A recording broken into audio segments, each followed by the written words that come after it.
আসসালামু আলাইকুম বন্ধুরা, আমি মোহাম্মদ শামীম ইসলাম আছি আপনাদের সঙ্গে। স্বাগতম সবাইকে আজকের পর্বে। বন্ধুরা, আমাদের এই আমি মেজর ডালিম বলছি বইটি আর মাত্র কয়েকটি পর্ব হলেই এ বইটি শেষ হয়ে যাবে। এ বই শেষ হয়ে যাবার পর আপনারা কোন বই নিয়ে ভিডিও চান সেটা অবশ্যই কমেন্ট বক্সে জানাবেন। আপনারা যে বইগুলোর নাম কমেন্ট করবেন সেই বইগুলো নিয়ে একটা পোল পোস্ট করা হবে। সেখান থেকে নির্বাচন করা হবে আপনাদের পছন্দের কোন বইটির ভিডিও আগে আসবে। তাই অবশ্যই কমেন্ট বক্সে আপনার পছন্দের বইটির নাম লিখে যাবেন পরবর্তী সিরিজের জন্য। আপনি যদি আগের কোনো পর্ব মিস করে থাকেন তাহলে ডেসক্রিপশনে দেয়া লিঙ্ক থেকে দেখে নিতে পারেন। আমি মেজর ডালিম বলছি এই সিরিজটি খুবই গুরুত্বপূর্ণ একটি সিরিজ, তাই যারা এই সিরিজটি দেখছেন শুরু থেকে শেষ পর্যন্ত দেখবেন, না হলে কিছুই বুঝতে পারবেন না। আমি আপনাদেরকে আবারও মনে করিয়ে দিচ্ছি, কমেন্ট বক্সে অবশ্যই আপনার পছন্দের বইটির নাম লিখে যাবেন। হতে পারে আপনার পছন্দের বইটি আমাদের পরবর্তী একটি সিরিজ। এবং এই ভিডিওটি শেয়ার করে আপনার বন্ধুদের কাছে ছড়িয়ে দিন, যেন তারাও এসে তাদের পছন্দের বই আমাকে সাজেস্ট করতে পারে। আর আপনারা যেই বইয়ের নামগুলো সাজেস্ট করবেন সেই নামগুলো নিয়ে কিন্তু পোল পোস্ট করা হবে। তাই অবশ্যই চ্যানেলটা সাবস্ক্রাইব করে বেল আইকনটি চেপে রাখুন, তাহলে আমাদের পরবর্তী আপডেটগুলো সবার আগে পৌঁছে যাবে আপনার কাছে। তো চলুন আজকের পর্ব শুরু করা যাক। ভারতের শাসনতন্ত্রের ধারকদের চার নীতির ওপর তৈরি মুজিববাদ ছিল একটা জগা খিচুড়ি। ওই সমস্ত স্ববিরোধী নীতিসমূহ জনগণের ওপর চাপিয়ে দেয়া হয়। সংক্ষেপে ওই সমস্ত নীতিগুলোকে তুলে ধরা হলো পাঠকদের সুবিধার্থে। ভারতে দাসখত লিখে দিয়ে ভারতীয় শাসনতন্ত্রের চার মূলনীতি জাতীয়তাবাদ, সমাজতন্ত্র, ধর্মনিরপেক্ষতা এবং গণতন্ত্র গলদ্ধারণ করে স্বাধীন বাংলাদেশে ফিরে এসে আওয়ামী লীগ সরকার স্ববিরোধী ওই চার নীতিকে শাসনতন্ত্রের চার স্তম্ভে পরিণত করে মুজিববাদ প্রতিষ্ঠিত করার সিদ্ধান্ত নেয়। উল্লেখিত গণবিরোধী নীতিগুলোর ককটেল ফর্মুলা দিয়ে দেশ শাসন করে সমৃদ্ধ সোনার বাংলা ও সুষম সমাজ ব্যবস্থা গড়ে তোলার চেষ্টার ফলে দেশ ও জাতির অবস্থা কী হয়েছিল সেটা অনুধাবন করার জন্য নীতিগুলোর কিছুটা বিশ্লেষণ দরকার। জনাব তোফায়েল আহমেদের দাম্ভিক বক্তব্য। সমাজতন্ত্র ও গণতন্ত্র একসাথে কায়েম করে মুজিববাদকে বিশ্বের তৃতীয় রাজনৈতিক দর্শন হিসেবে প্রতিষ্ঠিত করা হবে। এ বক্তব্যের পরিপ্রেক্ষিতে রাষ্ট্রবিজ্ঞানের সংজ্ঞা অনুযায়ী বলতে হয়, গণতন্ত্র ও সমাজতন্ত্র দুটো সম্পূর্ণ বিপরীতধর্মী দর্শন। গণতন্ত্রে মূল প্রেরণা এসেছে মানুষের মৌলিক অধিকার, ব্যক্তি স্বাতন্ত্র্য ও ব্যক্তি স্বাধীনতা থেকে। Man is born free and shall die free. রাষ্ট্র কাঠামোর basic structure that is economic এবং super structure that is politics, এবং অন্যান্য ক্ষেত্রে প্রতিটি মানুষের থাকবে ব্যক্তিগত স্বাধীনতা, থাকবে তাদের মেধা ও কর্মশক্তির বিকাশের অবাধ পরিবেশ, থাকবে ধর্মীয় এবং সাংস্কৃতিক স্বাধীনতা। এ নীতির ওপরই গড়ে উঠেছে পশ্চিমা দেশগুলোর ধনতান্ত্রিক সমাজ ব্যবস্থা ও তাদের কৃষ্টি এবং সভ্যতা। বিকশিত হয়েছে তাদের সাংস্কৃতিক ঐতিহ্য। গণতান্ত্রিক সভ্যতার অ্যান্টিথেসিস হিসেবে কার্ল মার্কস উপস্থাপন করেন সাম্যবাদ ও সমাজতন্ত্রের রাজনৈতিক দর্শন। ধনতন্ত্র থেকে সাম্যবাদে উত্তরণের ট্রান্সেশনালি পাসকে বলা হয় সমাজতান্ত্রিক অধ্যায়। সমাজতন্ত্রকে কার্যকারী করার জন্য কেড়ে নেওয়া হয় ব্যক্তি স্বাধীনতা। জাতীয় পরিসরে চাপিয়ে দেয়া হয় একটি বিশেষ শ্রেণীর একনায়কত্ব। রাষ্ট্রীয়করণের মাধ্যমে উপাদান যন্ত্রগুলোর ভাগ্যবিধাতা হয়ে ওঠেন দলীয় নেতারা। উৎপাদন শক্তির স্বাভাবিক বিকাশের সব সম্ভাবনা ও পথ রদ করে দেয়া হয়। ইনক্রিয়েটিভহীন উৎপাদন ব্যবস্থায় উৎপাদনের মাত্রা কমে যায়। অস্বাভাবিকভাবে মানুষকে রূপান্তরিত করার চেষ্টা চালানো হয় যন্ত্রে। যান্ত্রিক জীবনের বিভীষিকার চাপে জনগণের কর্মস্পৃহা লোপ পায়। সাধারণ জনগণের শ্রমের ফলে অর্জিত সম্পদের ভোগী হয়ে ওঠেন রাজনৈতিক পার্টির নেতারা এবং রাষ্ট্রীয় প্রশাসনের আমলাতন্ত্র। জনসাধারণের জীবনযাত্রার মান কমে যায় ক্রমান্বয়ে, ফলে ঘনীভূত হয়ে ওঠে সামাজিক ক্ষোভ। তারই বহিঃপ্রকাশ সামাজিক বিপ্লবের স্রোতে ঠুনকো তাসের প্রাসাদের মতো ভেঙে গুড়িয়ে যায় রাষ্ট্রীয় কাঠামো ও সমাজ ব্যবস্থা। সমাজতন্ত্রের নিঃসারতা আজ বিশ্ব পরিসরে প্রমাণিত হয়েছে পরাশক্তি সোভিয়েত ইউনিয়ন এবং অন্যান্য সমাজতান্ত্রিক দেশগুলোর বিপর্যয়ের ফলে।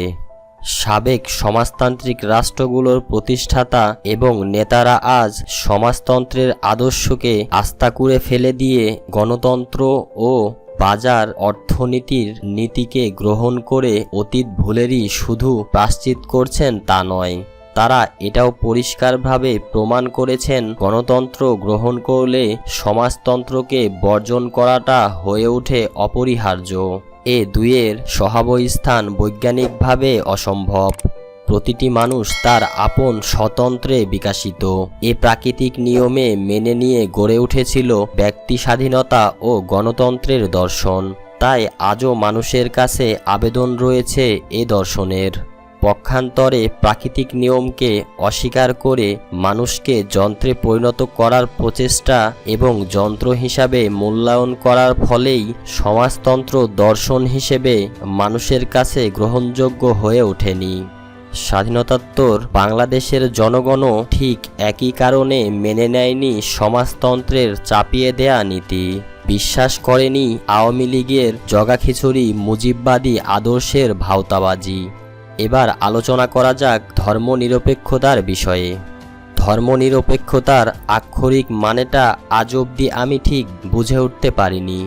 ধর্মনিরপেক্ষতা বলতে যদি বোঝানো হয় সব ধর্ম থেকে সমদূরত্ব বজিয়ে চলা, তাহলে সেটা হয়ে পড়ে ধর্মহীনতারই শামিল। বর্তমান আধুনিক বিশ্বেও প্রতিটি মানুষ কোনো না কোনো আদর্শ এবং বিশ্বাসকে কেন্দ্র করেই বেঁচে থাকে। তারা বাঁচার অনুপ্রেরণাও পেয়ে থাকে সে সমস্ত বিশ্বাস এবং আদর্শ থেকে। কেউ কি কোনো আদর্শ কিংবা বিশ্বাস ছাড়া এই পৃথিবীতে জীবন ধারণ করতে পারে?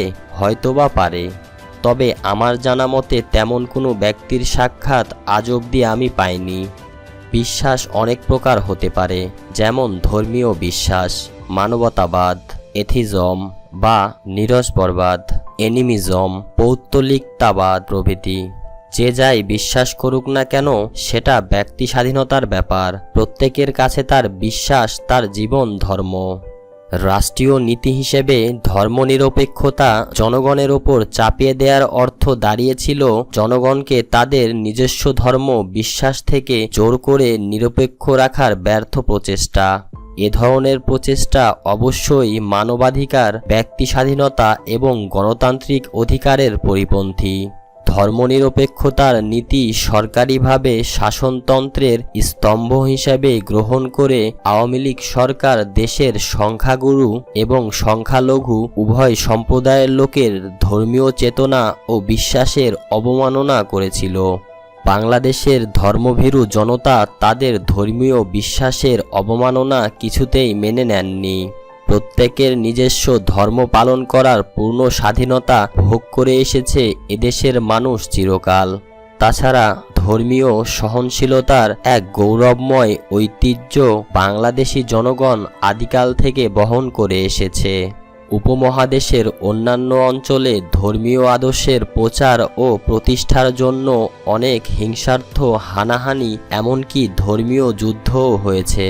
বর্তমান ভারতেও সাম্প্রদায়িক দাঙ্গা ঘটেছে বিভিন্ন জায়গায়, কিন্তু বাংলাদেশের মাটিতে বিভিন্ন ধর্মের সম্প্রদায় শান্তিতে বসবাস করেছে যুগ যুগ ধরে, নির্ভয়ে আপন ধর্মীয় স্বাধীনতা নিয়ে। এটা ঐতিহাসিক সত্য এবং বাংলাদেশের সাংস্কৃতিক ঐতিহ্যের গৌরব। এই গৌরবকে কুলসিত করার জন্য সাম্প্রদায়িকতাকে উস্কে দিয়ে কায়েমি স্বার্থ এবং রাজনৈতিক ফায়দা লুটার চেষ্টা করেছে অনেকেই, কিন্তু তাদের সব চক্রান্তই ব্যর্থ করে দিয়েছে বাংলাদেশের সচেতন জনতা। বাংলাদেশে ধর্মীয় সম্প্রীতি বজিয়ে রাখার ক্ষেত্রে বিশেষ অবদান রেখেছে সংখ্যাগুরু মুসলমান সম্প্রদায়। ধর্ম বাঙালি মুসলমানদের কাছে শুধুমাত্র একটি আধ্যাত্মিক বিশ্বাসই নয়, ধর্ম হচ্ছে তাদের জীবন আদর্শ, ওয়ে অফ লাইফ। তারা মনে প্রাণে ধার্মিক, কিন্তু ধর্মান্ত নয়। ইসলাম ধর্মের অনুশাসন, তাই তারা পালন করে বিচার বিবেচনা করে। ইসলাম ধর্মে অন্য ধর্মাবলম্বীদের ধর্ম পালনের সম্পূর্ণ অধিকার দেয়া হয়েছে। শুধু তাই নয়, সংখ্যালঘু ধর্মাবলম্বীদের প্রতি মুসলমানদের কিংবা মুসলমান রাষ্ট্রের কী দায়িত্ব সে সম্পর্কেও পরিষ্কার নির্দেশ পবিত্র কোরআনে বর্ণিত আছে। সে অবস্থায় ধর্মনিরপেক্ষতার নীতি শাসনতন্ত্রে গ্রহণ করা ছিল নিঃপ্রয়োজন। বাংলাদেশের সংখ্যাগুরু মুসলমানদের জীবনধারার আলোকে প্রণীত হবে স্বাধীন বাংলাদেশের শাসনতন্ত্র, এটাই ছিল জনতার আশা ও আকাঙ্ক্ষা। ক্ষমতাসীন দল আওয়ামী লীগ বাংলাদেশের স্বাধীনতার পরপরই জাতীয় পরিচিতি এবং জাতীয়তাবাদ নিয়ে শোরগোল তুলল, কিন্তু তারা পূর্বতন ঐতিহাসিক বাংলাদেশের এক মানবগোষ্ঠীর জাতীয়তার মূল ও ভিত্তি সম্পর্কে কিছুই বলল না।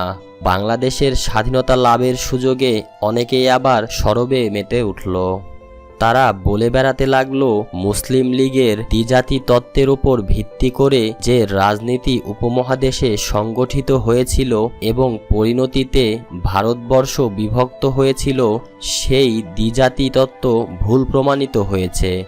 অর্থাৎ পক্ষান্তরে তারা এটাই বলার চেষ্টা করল যে 1948 সালে ভারত বিভক্তি অন্যায়ভাবে করা হয়েছিল।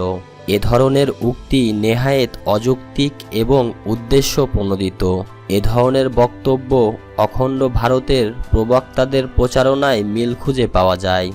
উপমহাদেশে ব্রিটিশ বিরোধী স্বাধীনতা সংগ্রামকালে কংগ্রেস অনুষ্ঠিত অখণ্ড ভারত এবং মুসলিম লীগের দ্বিজাতি তত্ত্ব, এই বিষয় দুইটির একটা ঐতিহাসিক প্রেক্ষাপট রয়েছে।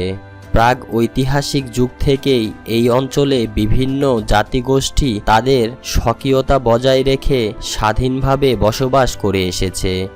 শুধুমাত্র বহিরাগত বিজাতীয় শক্তিরাই তাদের শোষণ পাকাপোক্ত করার জন্য অস্ত্রের বলে দেশীয় বিভিন্ন জাতিগোষ্ঠীর স্বাধীনতা কেড়ে নিয়ে নিজেদের সাম্রাজ্য প্রতিষ্ঠা করার জন্য এই উপমহাদেশে একটি রাষ্ট্রীয় কাঠামো গড়ে তোলার চেষ্টা করেছে।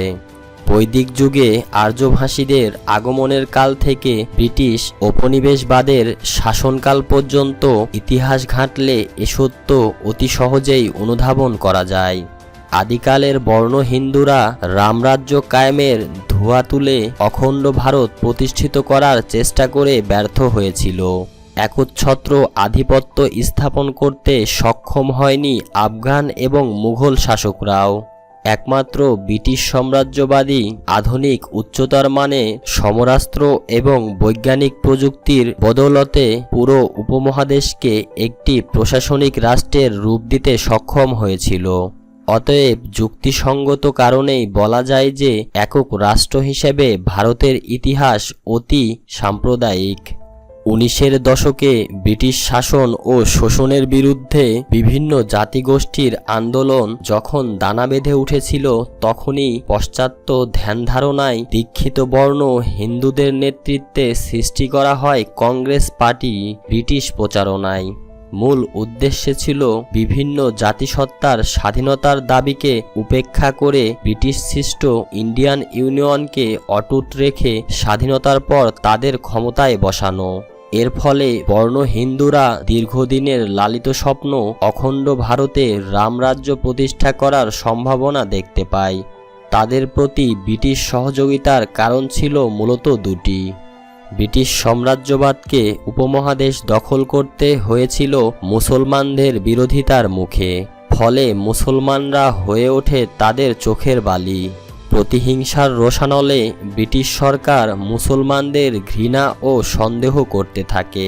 পক্ষান্তরে হিন্দুরা ব্রিটিশদের সাথে হাত মিলিয়ে তাদের সাহায্যই করেছিল মুসলমানদের পরাস্ত করে ক্ষমতা দখলের ব্যাপারে। পুরস্কার স্বরূপ মুসলমানদের ধন সম্পদ হিন্দুদের হাতে তুলে দেয়া হয়। পর্যায়ক্রমে ব্রিটিশ অনুকম্পা ও মদতপুষ্ট হিন্দুরা সমাজে সর্বক্ষেত্রে বিত্তশালী এবং প্রভাবশালী হিসেবে প্রতিষ্ঠা লাভ করতে সমর্থ হয়।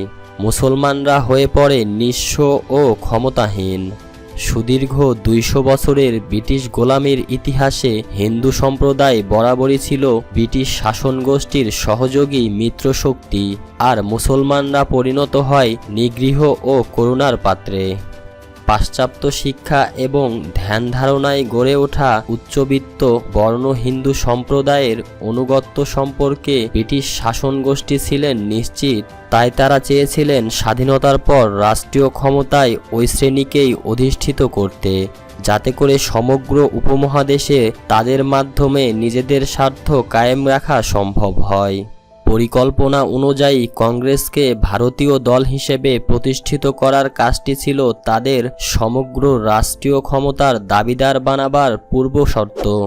সেটা অর্জন করার জন্য ধর্মীয় চেতনাকে রাজনৈতিক হাতিয়ার হিসেবে গ্রহণ করার সিদ্ধান্ত নিয়েছিলেন কংগ্রেস নেতৃত্ব। অতি কৌশলে বন্দে মাতারাম, ভারত মাতা, হিন্দুস্তান, জয় হিন্দ ইত্যাদি স্লোগান তুলে জনসংখ্যার সংখ্যাগরিষ্ঠ হিন্দু সম্প্রদায়ের সমর্থন ও আনুগত্য লাভ করে কংগ্রেসকে একমাত্র জাতীয় দল হিসাবে প্রতিষ্ঠিত করতে সক্ষম হয়েছিলেন নব্যচাণকরা। But every action has an equal and opposite reaction.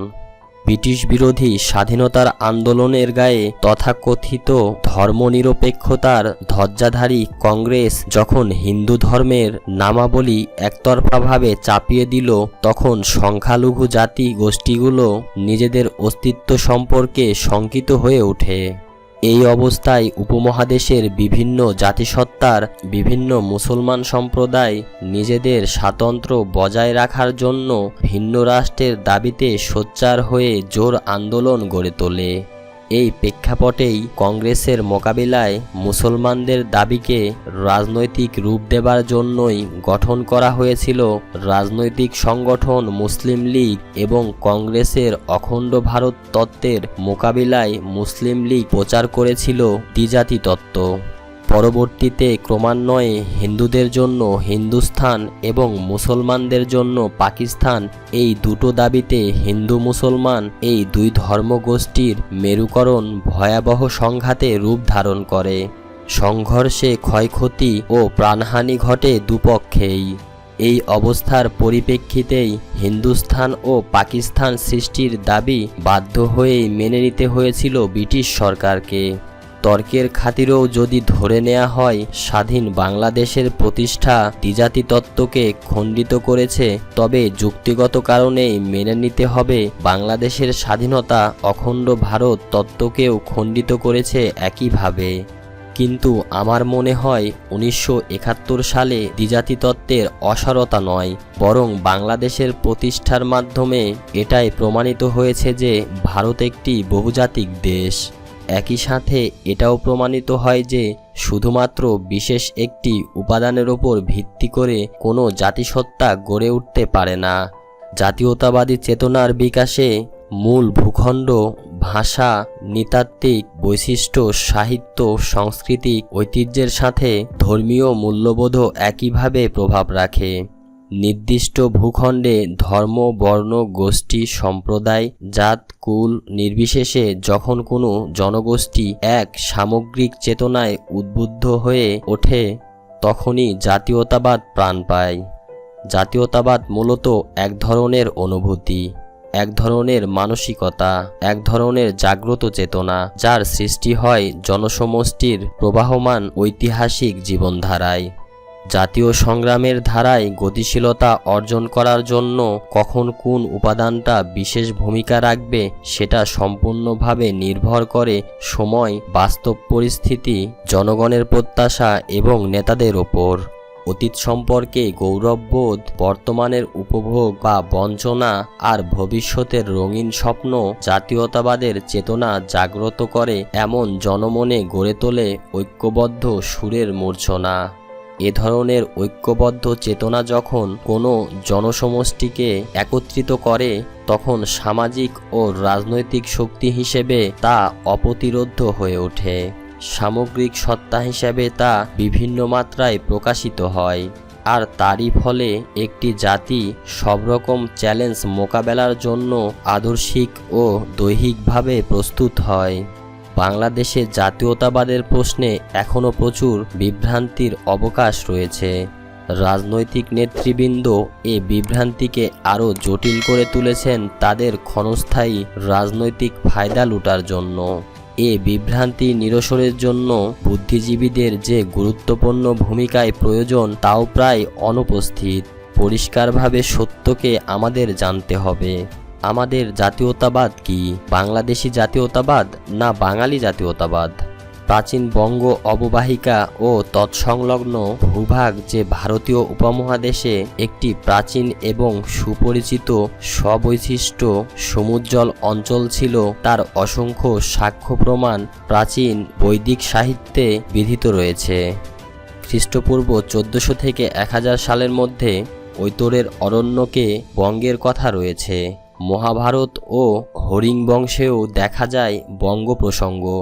সুতরাং বঙ্গ জনপদকে নেহায়েত অর্বাচীন বলে আখ্যায়িত করার কোনো কারণ নেই। রামায়ণেও বঙ্গের উল্লেখ রয়েছে। কৌটিল্যের অর্থশাস্ত্রে প্রাচীন জনপদ হিসেবে বঙ্গের উল্লেখ রয়েছে। এদেশের দুকুল প্রাতন্য ক্রোম কার্পাসিক বস্ত্রবয়ন শিল্পের জন্য প্রসিদ্ধ ছিল বলেও কৌটিল্য বয়ান করেছেন। বরাহমিহির 500 থেকে 550 খ্রিস্টাব্দে তার বৃহৎ সংহিতা গ্রন্থে পূর্বাঞ্চলীয় দেশ অর্থাৎ বঙ্গদেশ পরবর্তীকালে বাংলাদেশের অন্তর্গত যে কয়টি জনপদের নাম করেছেন সেগুলো হলো হরিকল, গৌতক, পৌণ্ড, বঙ্গ, বর্ধমান, তামলিপ্তি, সমকট ও উপবঙ্গ। সতীশচন্দ্র মিত্র মহাশয় যশোর, খুলনা সংলগ্ন দক্ষিণবঙ্গের কিছু অংশকে উপবঙ্গরূপে শনাক্ত করেছেন। এছাড়া বর্তমান বাংলাদেশের আরেকটি প্রাচীন জনপদ সুহেমরর কথাও ইতিহাসে বর্ণিত হয়েছে। বর্তমান বাংলাদেশের এবং আদিকালের বঙ্গদেশের পশ্চিম এলাকার নাম ছিল সুহম্র অঙ্গ। বর্তমান মিথিলা ও কলিঙ্গ উড়িষ্যা প্রদেশের অংশ হিসেবে বাংলাদেশের তথা বঙ্গদেশের অন্তর্ভুক্ত ছিল। হিমযুগের পর থেকে বাংলাদেশ কখনো জনশূন্য থাকেনি। পৃথিবীর অন্যান্য প্রান্তের মানবগোষ্ঠীর মতো বাংলাদেশেও আদি মানব সভ্যতার বিবর্তন ঘটেছিল, কারণ এখানেও প্রত্ন ও নব্যপ্রস্তুর এবং তাম্রযুগের অস্ত্রশস্ত্র পাওয়া গেছে। বাংলাদেশের বিভিন্ন অঞ্চলে পোদ, বাউলি, কোল, ভিল, মুন্ডা, সাঁওতাল, শাবর, পুলিন্ড, হাড়ি, ডোম, চণ্ডাল, রাজবংশী সমুদয় অন্তর্জাতির সমষ্টিই বাংলাদেশের আদিম অধিবাসীগণের বংশধর। ভাষায় ও আকৃতির মূল্যগত ঐক্য হতে সিদ্ধান্ত নেওয়া হয়েছে যে এই সমুদয় জাতি একটি বিশেষ মানবগোষ্ঠীর বংশধর। এই মানবগোষ্ঠীর সাথে অস্ট্রেলিয়ার আদিবাসীদের চেহারার এবং ভাষার মিল পাওয়া গিয়েছিল বলে এদের বলা হয় অস্ট্রো এশিয়াটিক অথবা অ্যাস্ট্রিক। বাংলাদেশের দোরগড়ায় রাজমহল পাহাড়, সেখানে বন জঙ্গলের অধিবাসী পাহাড়িদের ছোটোখাটো গড়ন চেহারা, গায়ের রং মিশমিশে কালো, নাক থেবড়া, বেদ এবং নিষাদে যে বর্ণনা আছে তার সঙ্গে হুবহু মেলে সিংহলের ভেড্ডাদের। ফলে এদের নৃতাত্ত্বিক নাম হয় ভেড্ডিট।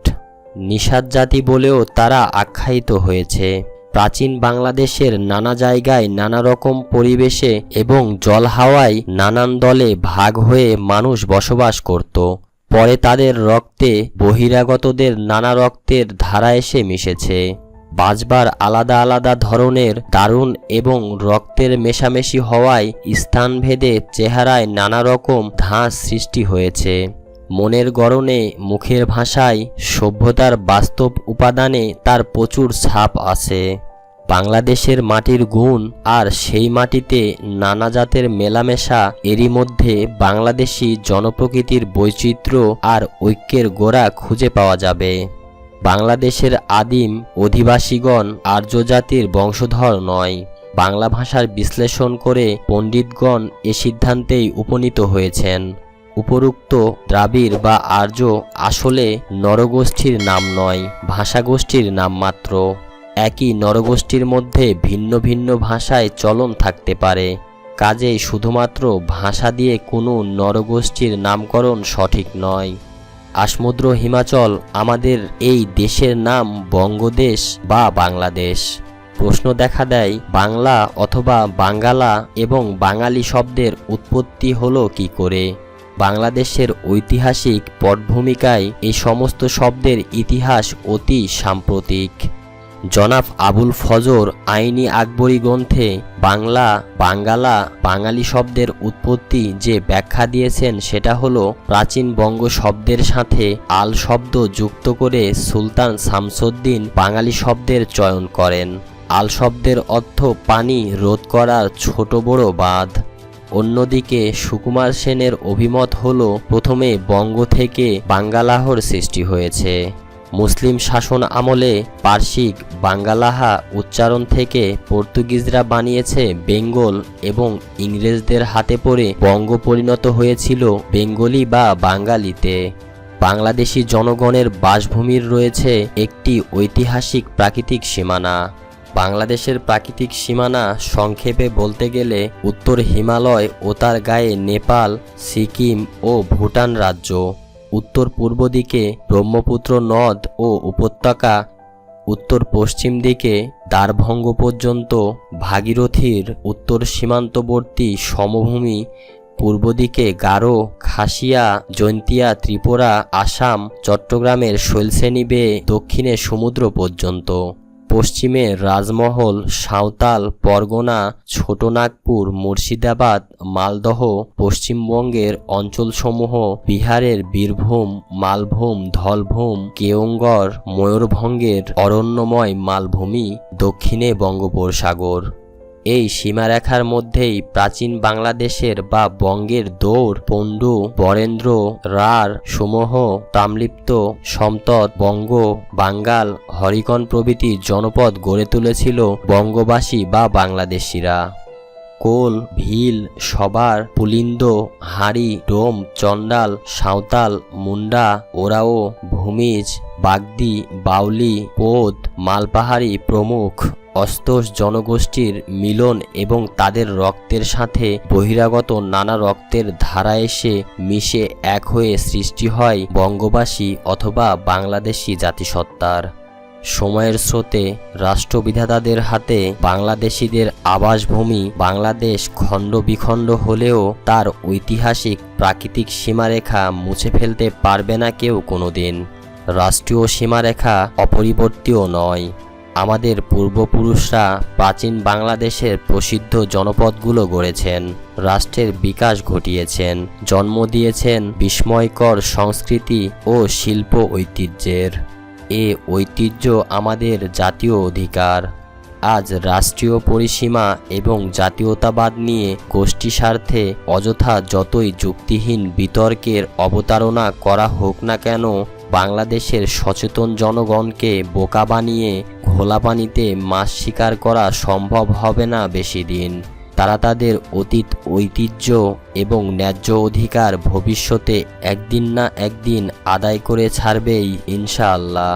পূর্ণ মর্যাদায় একদিন প্রতিষ্ঠিত হবে প্রকৃত বাংলাদেশ এবং আমরাও বিশ্বের সামনে মাথা উঁচু করে দাঁড়াতে সক্ষম হব গর্বিত বাংলাদেশি হিসেবে। বাংলাদেশি জাতীয়তাবাদী সংগ্রামের কোনো পর্যায়ে বাংলা ভাষা মুখ্য ভূমিকা পালন করেছে একথা সত্যি, কিন্তু তাই বলে বাংলাদেশের জাতীয়তাবাদকে বাঙালি জাতীয়তাবাদ বলে সেটা হবে বিভিন্ন নরগোষ্ঠীর সম্মিলিত প্রচেষ্টার হাজার বছরের ঐতিহ্যে গড়ে ওঠা বাংলাদেশি জাতীয়তাবাদের ওপর একটি ভাষাগোষ্ঠীর আধিপত্য প্রতিষ্ঠিত করা। কারণ বাঙালি কোনো নরগোষ্ঠীর নাম নয়, ভাষাগোষ্ঠীর নাম মাত্র।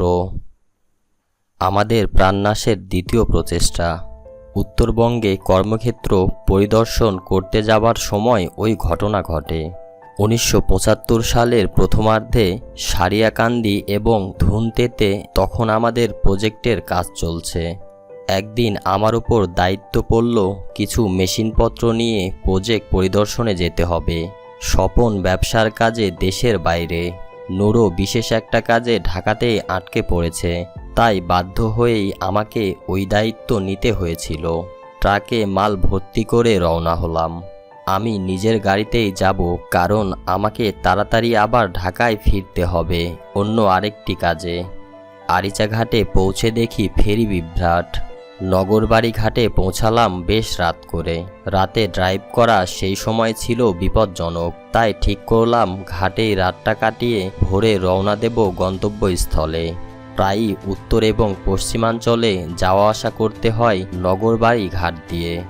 ঘাটের ছাপড়া বেড়ার একটা রেস্টুরেন্ট বিশেষ পরিচিত। সবসময় এই রেস্টুরেন্টেই খাওয়া দাওয়া করে থাকি আমরা যাত্রাকালে। সেই সুবাদে মালিক হাজী সাহেবের সাথে বেশ হৃদ্যতা হয়ে গেছে। আমাদের সবসময় বিশেষ খাতির যত্ন করে পছন্দ মাফিক টাটকা মাছ রেঁধে খাওয়ান হাজী সাহেব। হাজী সাহেবকে সমস্যাটা বুঝিয়ে বললাম। হাজী সাহেব, রাতটা তো এখানেই কাটাতে হয় আজ। হাসি মুখে হাজী সাহেব জবাব দিলেন, কোনো অসুবিধা নাই স্যার, চকি একটা পাইতা দিমো, বিছানাপত্র বাসা থাইকা আয়না দিমো, মশারিও একটা লাগাইয়া দিমো। রাতের খাবারের পর বাইরে বেরিয়ে দেখি আমার ট্রাক ড্রাইভার এবং অন্য সবাই 29 খেলছে ট্রাকের পাশেই। ঘুম আসছিল না, ভাবলাম ওদের সাথে কিছুক্ষণ তাসই খেলা যাক। অল্প সময়েই খেলা জমে উঠল। খেলা ভীষণ জমেছে। কখন মধ্যরাত্রি পার হয়ে গেছে টেরও পাইনি। হঠাৎ করে স্ট্যান্ড গানের ব্রাশ ফায়ারের শব্দ শুনতে পেলাম কাছেই। নিরাপত্তার জন্য সবাইকে ট্রাকের নিচে শুয়ে পড়তে বলে নিজেও কভার নিলাম। ট্রাকের নিচে শোয়া অবস্থা থেকে দেখলাম হাজী সাহেবের রেস্টুরেন্টকে টার্গেট করে দুজন লোক একনাগাড়ে গুলি ছুঁড়ে চলেছে। পাশে দাঁড়িয়ে আছে একটা জিপ। মিনিটখানেক গুলিবর্ষণ করে লোক দুটো জিপে ওঠার পর জিপটা উত্তর দিকে চলে গেল।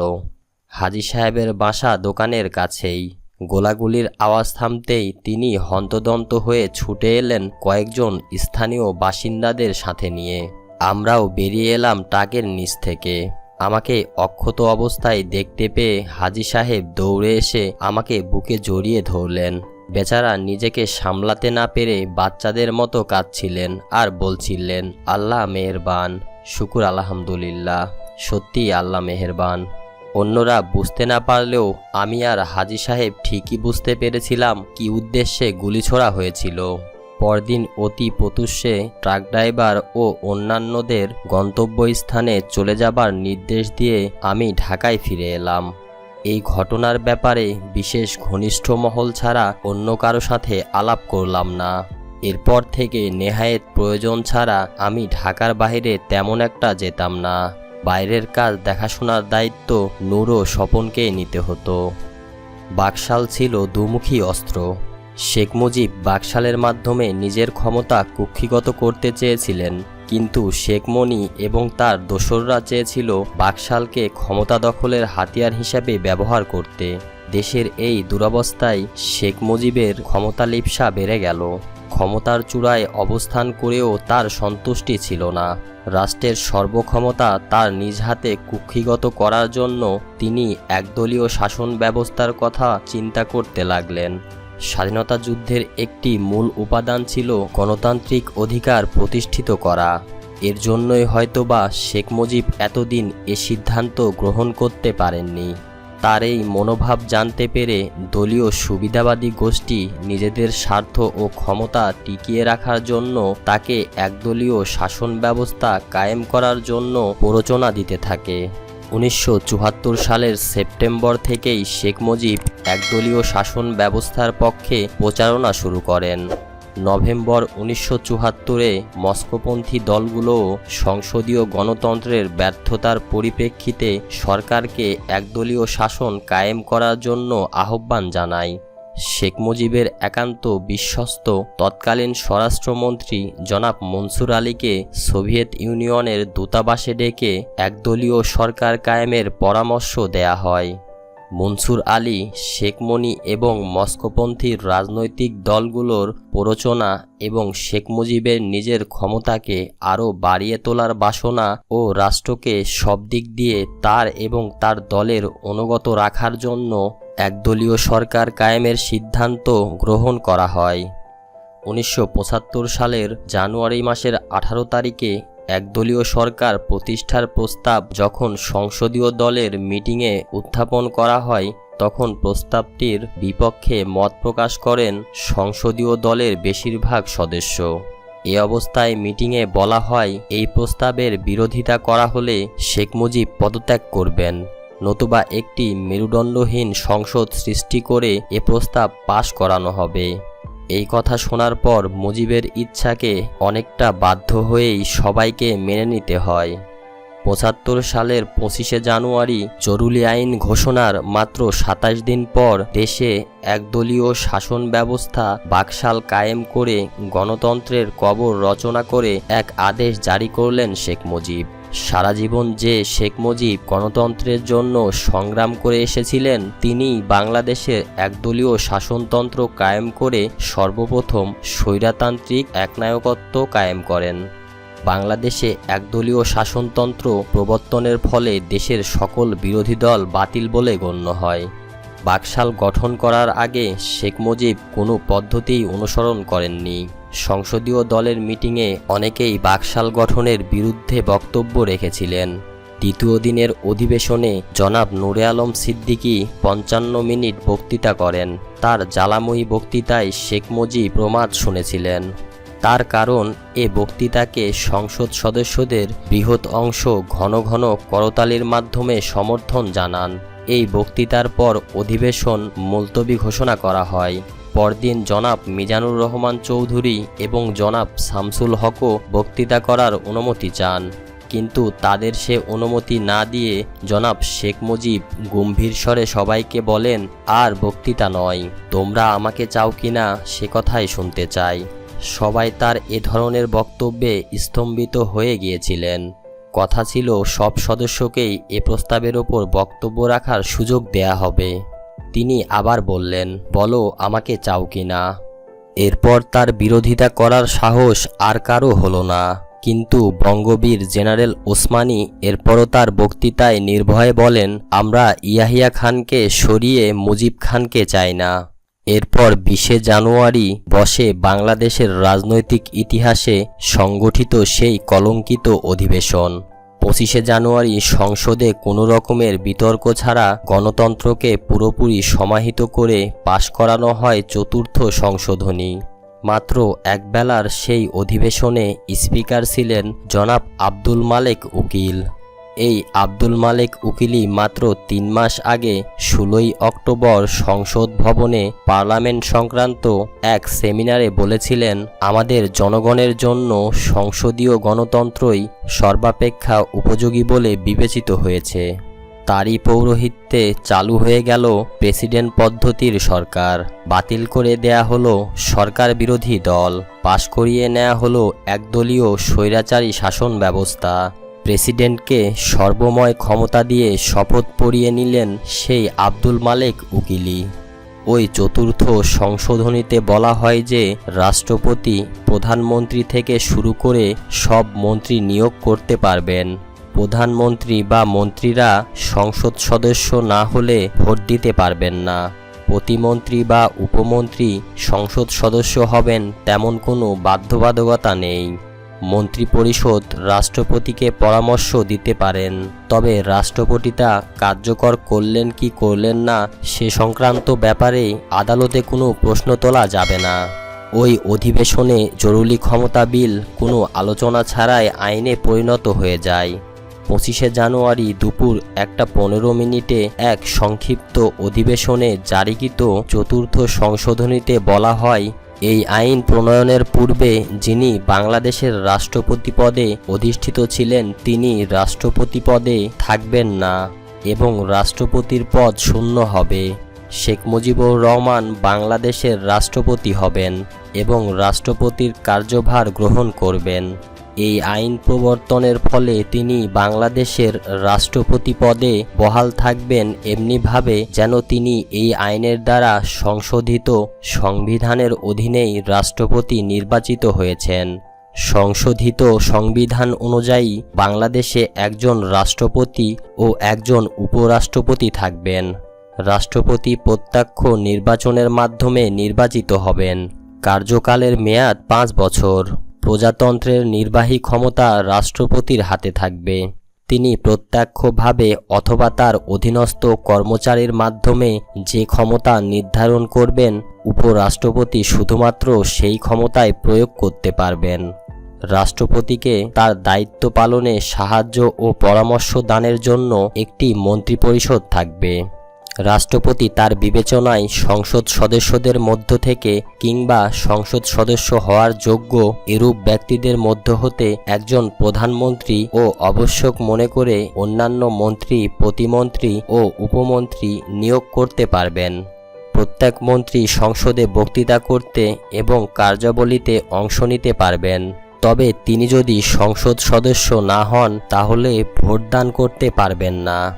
রাষ্ট্রপতি মন্ত্রিপরিষদের সভায় সভাপতিত্ব করবেন অথবা তার নির্দেশে উপরাষ্ট্রপতি বা প্রধানমন্ত্রী ওই সভায় সভাপতিত্ব করতে পারবেন।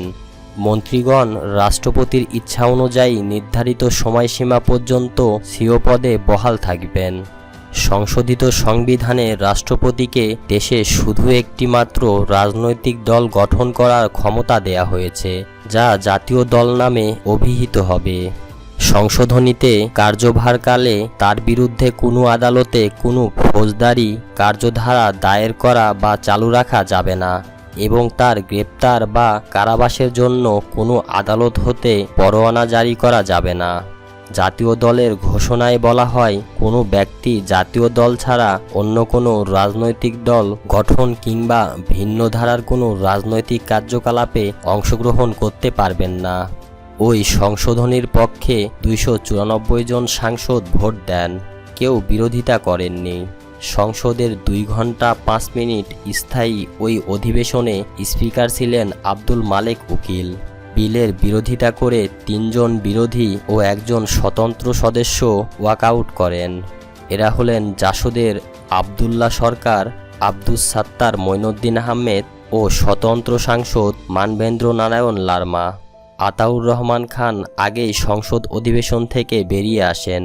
বিলটি উত্থাপন করা হলে আওয়ামী লীগের দলীয় চিফ হুইপ শাহ মোয়াজ্জেম হোসেন মল্লিক অধিকারী স্থগিত রাখার প্রেক্ষিতে কোনো প্রস্তাব উত্থাপনের সুযোগ না দেবার আহ্বান জানান। এই পর্যায়ে বাংলাদেশ জাতীয় লীগের জনাব আতাউর রহমান খান বৈধতার প্রশ্ন উত্থাপন করে আলোচনায় সুযোগ দানের জন্য স্পিকার জনাব মালেক উকিলকে অনুরোধ করেন, কিন্তু স্পিকার তা নাকচ করে দেন।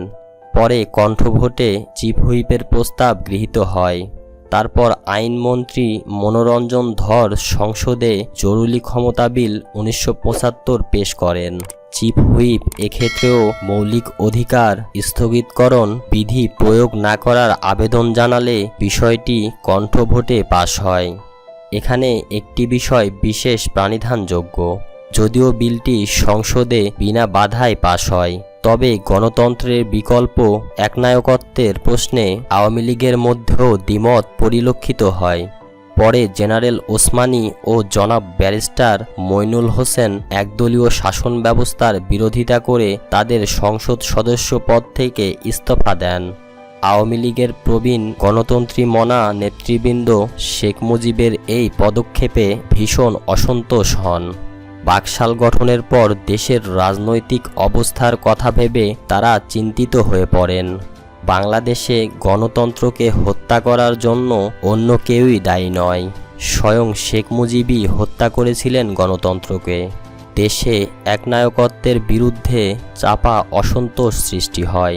বাকশাল গঠনের দিন অনেকেই বলেছিলেন শেখ মুজিব নিজেই আওয়ামী লীগের নীতি আদর্শ বিসর্জন দিলেন স্বীয় স্বার্থে। বাকশালের জগদ্দল পাথর বাংলাদেশের মানুষের বুকের ওপর এভাবেই চেপে বসল। এ পাথরকে উপড়ে না ফেলা পর্যন্ত মানুষের নিস্তার নেই। এরপরই সরকারি আদেশ জারি করে আইন বিভাগের স্বাধীনতা, ব্যক্তি স্বাধীনতা, সংবাদপত্রের স্বাধীনতা ও জনগণের মৌলিক স্বাধিকার ছিনিয়ে নেওয়া হয়। আওয়ামী লীগের খন্দকার মোস্তাক এবং বিভিন্ন পর্যায়ের প্রভাবশালী নেতা ও কর্মীদের সাথে যোগাযোগ করে আওয়ামী লীগের অভ্যন্তরীণ অনেক প্রয়োজনীয় এবং গুরুত্বপূর্ণ তথ্য আমরা সংগ্রহ করতে সক্ষম হয়েছিলাম। এ সমস্ত তথ্যগুলো ছিল আমাদের পরিকল্পনার জন্য অপরিহার্য। আমরা জানতে পেরেছিলাম সৈয়দ নজরুল ইসলাম, মনসুর আলী, শেখ ফজলুল হক মনি, আব্দুল রাজ্জাক প্রমুখরাই ছিলেন আওয়ামী লীগের শীর্ষস্থানীয় নেতাদের মধ্যে কট্টর রুশ ভারতপন্থী।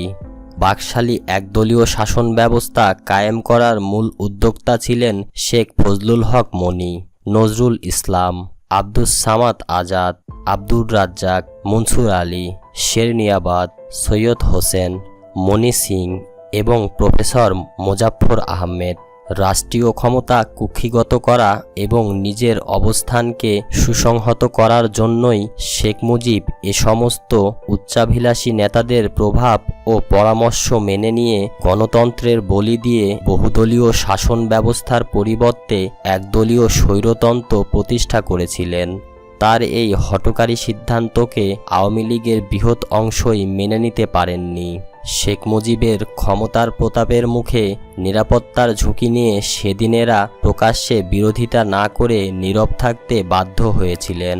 কিন্তু শেখ মুজিবের এ সিদ্ধান্তের ফলে সংসদে সেদিন বিরূপ প্রতিক্রিয়ার সৃষ্টি হয়েছিল গণতন্ত্রী মনা নেতৃবৃন্দ ও সংসদ সদস্যদের মাঝে। এদের অনেকেই বর্ষিয়ান নেতা খন্দকার মোস্তাকের সাথে আলোচনা করে এ ব্যবস্থার প্রতিকারের রাস্তা খুঁজে পাবার চেষ্টা করছিলেন। আমরা বুঝতে পেরেছিলাম একনায়কত্বের অবসান ঘটিয়ে গণতন্ত্র পুনঃপ্রতিষ্ঠা করার কোনো পদক্ষেপ নিলে আওয়ামী লীগের এই বৃহৎ অংশের সমর্থন পাওয়া যাবে অতি সহজেই। তাদের ব্যক্তিগত নিরাপত্তা নিশ্চিত করতে পারলে তারা স্বতঃস্ফূর্তভাবে অভিনন্দন জানিয়ে সমর্থন করবেন এ ধরনের যে কোনো পরিবর্তনকে। আরেকটি বিষয় আমাদের কাছে পরিষ্কার হয়ে ওঠে, সেটা হলো আওয়ামী লীগের মধ্যে খন্দকার মোস্তাকের সমর্থন রয়েছে অনেক। তার ব্যক্তিগত প্রভাব ও জনপ্রিয়তা পার্টির নেতা ও কর্মীদের মধ্যে রয়েছে যথেষ্ট। বন্ধুরা, আজকের পর্ব এখানেই শেষ করছি। ধন্যবাদ এতক্ষণ আমাদের সঙ্গে থাকার জন্য। আপনি যদি আপনার পছন্দের বইটির এরকম অডিও সিরিজ শুনতে চান তাহলে অবশ্যই চ্যানেলটা সাবস্ক্রাইব করে এই ভিডিওর কমেন্ট বক্সে আপনার পছন্দের বইটির নাম লিখে যাবেন। আপনাদের দেয়া সেই নামগুলো থেকে একটি পোল পোস্ট করা হবে এবং সেখান থেকে নির্বাচিত করা হবে কোন বইটির ভিডিও আগে আসবে। তাই অবশ্যই এখানে পার্টিসিপেট করবেন, কারণ আপনার পছন্দের বইটি হতে পারে আমাদের পরবর্তী একটি সিরিজ। চ্যানেলটি অবশ্যই সাবস্ক্রাইব করে রাখবেন এবং নোটিফিকেশন বেল আইকনটি চেপে রাখুন, তাহলে পরবর্তী আপডেটগুলো সবার আগে আপনার কাছে পৌঁছে যাবে। ভিডিওটি যদি ভালো লেগে থাকে তাহলে অবশ্যই একটা লাইক দিবেন এবং ভিডিওটি শেয়ার করে ছড়িয়ে দিন আপনার বন্ধু এবং পরিবারের কাছে।